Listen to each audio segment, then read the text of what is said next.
বিসমিল্লাহির রহমানির রহিম। সংগ্রামী সাথী ও বন্ধুগণ, আপনারা দীর্ঘদিন পরে একটা আশার বাণী পেয়েছেন।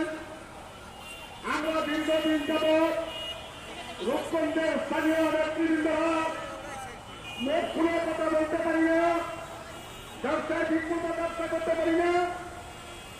আমরা এখানে সবাই সমবেত রূপগঞ্জের স্থানীয় জনপ্রতিনিধির সামনে উপস্থিত হয়েছি।